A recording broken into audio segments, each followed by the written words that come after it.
If you've ever interacted with a strange group of people that call themselves watch enthusiasts, you will most likely will have heard of terms such as flying tourbillons and grand fou enameling. But if you're not a weirdo, a term my wife often uses to describe me, you will at least have heard of Agatha Christie, known for some of the most popular mystery novels of the 20th century. Agatha Christie and the strange watch that I have in front of you from this unknown brand have more in common than you think.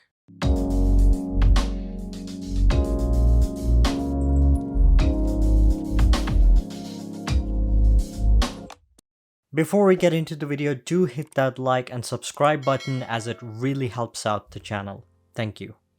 When we think of old Swiss watch brands with rich heritage, we often forget that in reality, there were a lot more watchmakers during those days that didn't live on as long as most of the brands we know and love today. Many of them closed doors during the Quartz Revolution, while others simply stopped existing. Maybe they didn't have anyone to carry the business forward. But several generations later, some of these forgotten brands have been brought back to life in the recent years. And Charles Girardier is one of those brands. Charles Girardier, aka Girardier the Elder, was a watchmaker in the early 1800s. Hidden away from the spotlight, this watchmaker in Geneva specialized in a unique style of watchmaking that combined art and innovation. This kind of combination has become quite widespread among watch brands nowadays. This was not as common back then. Girardier was, after all, a certified master watchmaker. But his true legacy, the thing that separated his designs from the rest, was in his artistic approach. While a traditional pocket watch was focused on functionality with a bit of ornamental pizzazz, Girardier's timepieces were simply breathtakingly beautiful. They resembled miniature paintings of nature and landscape with playful animations of flying birds and hopping animals. This made his pocket watch more than just a time-telling instrument, but rather a playful experience. But he wasn't as big as the major players in the industry. His independent operation was rather small, with him quietly producing his timepieces in his workshop and etching his name on each pocket watch. And just like many small watchmakers, he was eventually forgotten. But also, like any well-built mechanical timepiece, his watch lived on. Over 2 centuries later, Girardier's pocket watch was discovered by the now CEO Patrick Ulm. As Patrick has a passion for both mystery novels and horology, his gaze was instantly drawn to this stunning pocket watch during his visit at the Agatha Christie Holiday Inn. Upon further investigation, he learned quite a bit about this fascinating pocket watch from this unknown watchmaker and decided to bring back the brand in order to revive the legacy of one of the most underrated, forgotten master watchmakers of our time. The watches we're looking at today fall under the 1809 collection and are given an official nickname, the Mysterious Signature, which is a nod to the individually rotating C and G monograms. This series comes in 2 case sizes, the 41mm and the smaller 37mm, but in front of us we have all 3 variants of the 41mm version. All of the watch cases in this collection are made of either white or red gold, presented in different dial colors. Although 41mm sounds large for a dress watch, the mirror-finished bezel makes the matte textured dial appear smaller on the wrist and doesn't make the watch look out of place. There are a lot of finishing details on the case.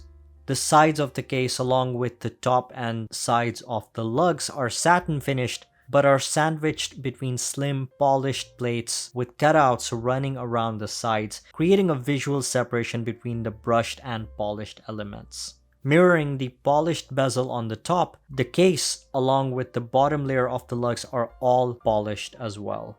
The design of the lugs remind me of the 17th century Baroque design elements, particularly with those rounded curves that add a bit of ornamentation to the case architecture that seems to go hand in hand with the identity of this brand.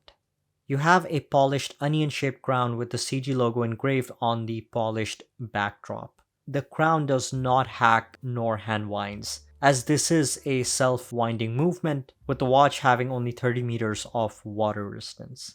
Although a hacking feature would have been appreciated, you don't have seconds hand nor a minute track, so having a hacking feature does seem useless in this case. You also have an ever so slightly domed sapphire crystal with AR coating, and this subtle dome is hardly noticeable except at certain angles. It's not high enough to give this watch a vintage aesthetic, but just curved enough to give it an elegant look into that elaborated dial. The case architecture is designed to add emphasis on the dial, which is clearly the main feature of this watch. You have elongated, faceted and mirror finished dagger style indices directed towards the center, along with polished Dauphine style handset. Applied logo at 3 o'clock, which when you take a closer look seems to be floating, with shadow being casted under the text when observed under macro. 2 circles with polished outer rings act as dominant characteristics on the dial, with the lower circle enclosing the Flying Tourbillon cage and individually rotating C and G monograms with a gyro-shaped backdrop placed within the top circle. These monograms create animation by rotating in opposite directions whenever the watch moves, paying tribute to Charles Girardier's artistic demeanor. The mirror finishing results in a brilliant contrast between the polished components against the matte, heavily textured dial. And this dial is something truly special, a feature that dramatically positions this watch in the hot horology sphere. The color of these dials you see in front of you have been created through a clever mix of various enameling powders. The heating process that these dials go through change the colors. As a result, several experiments are required by a very skilled enameler to find the perfect color. The Grand Fou enameling is done on 18 karat gold bases that are first engraved with the desired pattern and then fully manually covered with translucent enamel powder using a brush. The dial passes for the first time in an oven heated to 800 degrees Celsius or almost 1500 degrees Fahrenheit. This insanely intensive heating process ensures that the state of the matter will sublimate the color and freeze it for centuries. Furthermore, this heating process is repeated up to 10 times in order for the colors to set in. During this process, if a dial overheats, it can potentially cause cracks or undesirable change of color, which means that the entire 5-day enameling process will need to be restarted from scratch.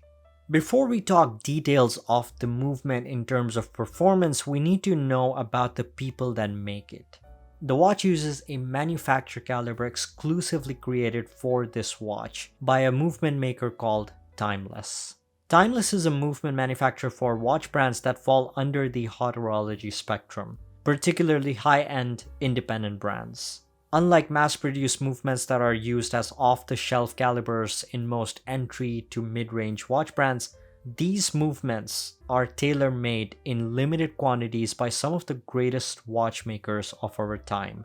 Dominique Renaud comes from a line of high-end watchmakers, with his parents working at Vacheron Constantin, and he was a watchmaker at Audemars Piguet before joining Timeless.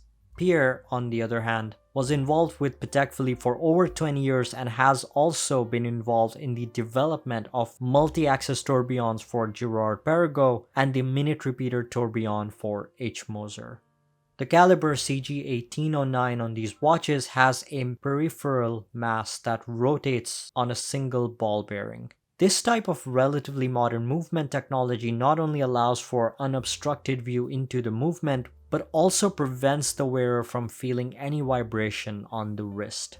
The Flying Tourbillon is held on a single axis, hence looks to be floating in midair in a cage that makes 1 revolution per minute. Along with automatic winding by the peripheral mass, a reassembly by a central mass is dedicated to the animation of the mysterious signature underneath 12 o'clock, which is a patented mechanical animation developed by Charles Girardier. But apart from the impressive engineering that goes into its design, this movement is all about the details, which demonstrate attributes of fine, watchmaking.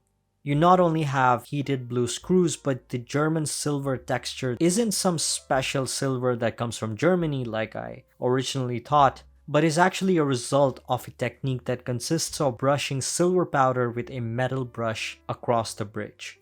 When this silver is penetrated onto the metal layer, it leaves it with this frosted, grainy texture, with this technique being called German silver, with the bridges angled by hand.